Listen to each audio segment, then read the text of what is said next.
Keep it going for Martha Chavez, everybody. Martha Chavez, good morning, I'm in a weird dilemma. I don't know if it's because I'm married or because I'm an only child. I sometimes misread certain situations.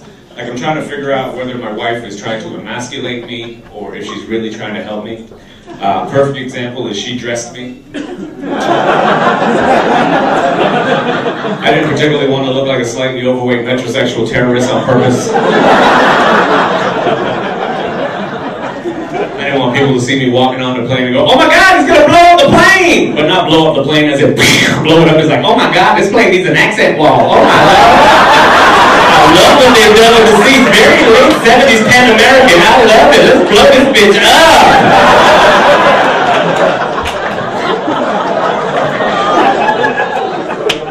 She also tells people I'm going to be somewhere without consulting me, which I find very emasculating. Like she comes home and she's like, "Yes, I bumped into Donna and Howard at the mall and they're having a function." Just so that you guys know, my wife is Trinidadian. She's not just some flamboyant gay guy.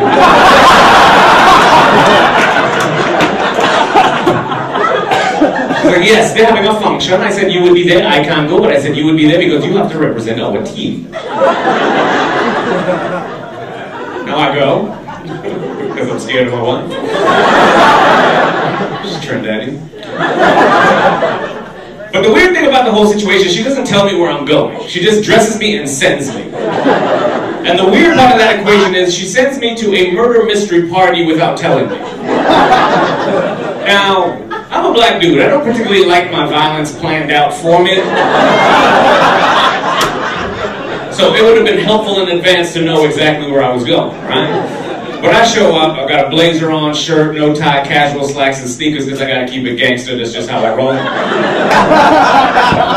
But I show up, and it's just white people everywhere. You know what I mean? I'm the only brother there, and that doesn't really mess with me because this is Canada. You know what I mean? Sometimes that's how it happens in Canada, right? But I don't realize it's a murder mystery party. I think it's a wine and cheese party because there's tables of wine and cheese everywhere. And I'm completely okay with that because I have this weird thing of I know what wines are paired with what cheeses. It's just one of my things, don't judge. So I walk up to the first table and they got name tags, right? I'm like, "Hey, how you doing, Jean-Paul? Nice to meet you." And I slide the first glass out and I start stirring it. Because that's how wine is. There's lots of etiquette with wine drinking. It's not like other alcohol. It's not like beer or rum. We're like, "Hey, cheers," and you throw it back. It's not like that. Wine is very specific. You slide the glass out, you grab it by the stem, and you smell the bouquet, and you can't even drink it right away. You gotta. I'm like, "Hey, you guys know what cheese goes great with Pinot Grigio? It's actually Gorgonzola because the softness of the Gorgonzola totally offsets the dry blindness of the Pinot Grigio, pairing them perfectly together." And then I throw the wine back and I eat the little cubes of cheese, and I'm like, "You guys have a good night." And as I'm walking off, they're like, "Wow, that black guy knows his shit." So I walk over to the next table, do the same thing. Oh, wow, Cabernet Sauvignon. I said, "You guys know what cheese goes great with Cabernet Sauvignon? It's actually melted brie. You pour a little honey over it, you eat it with some sesame seed crackers, pairs it, because it totally takes away the undercurrent of the black cherries and the scab salve, you know." And I drink the wine, and I eat the cheese, and I'm walking off, and people are like, "Wow, who is that guy?" So now I'm just working the tables, right?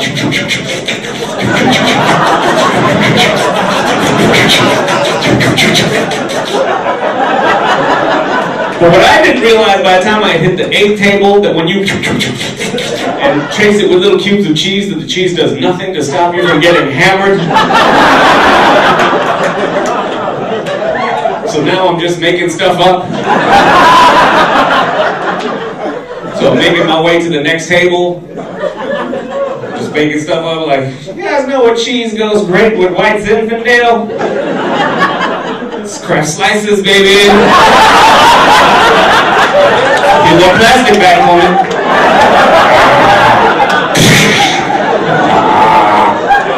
So I'm walking off to the next table, and out of nowhere, with no warning, all the lights go pitch black. I don't want to panic out loud like a little bitch, so inside my head I'm like, "What the fuck?"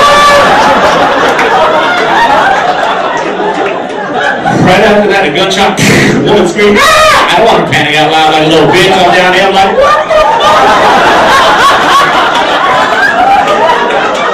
Right after that, lights pop back on, 3 feet away from me, dead with a gunshot wound to her chest. The woman I was talking to a table before. I'm drunk, I'm scared, I'm like, "What the fuck?" that's going through my head at this point is they're still gonna blame this shit on me.